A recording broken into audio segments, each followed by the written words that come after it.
ឆ្នាំ1975ខ្មែរក្រហមដែលកាន់កាប់ប្រាសាទអង្គរតាំងពីឆ្នាំ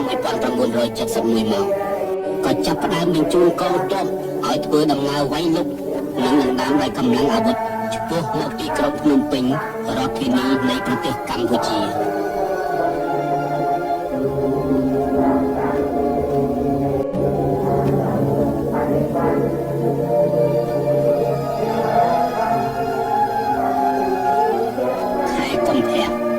ឆ្នាំ1975ជ័យជំនះនៃពួកខ្មែរក្រហមក្នុងខេត្តកំពង់ធំកំពង់ចាមនៅលើផ្លូវពីសៀមរាបអង្គរមកភ្នំពេញ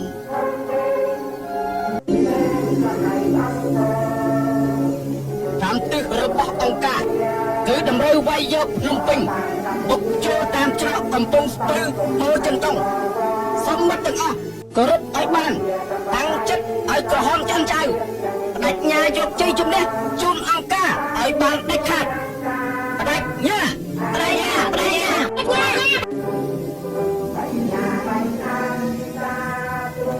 ដើមខែមេសាឆ្នាំ1975កងទ័ពខ្មែរក្រហមមានទាំងទ័ពនារីផងបានជំរុញតម្រង់មករកទីក្រុងភ្នំពេញ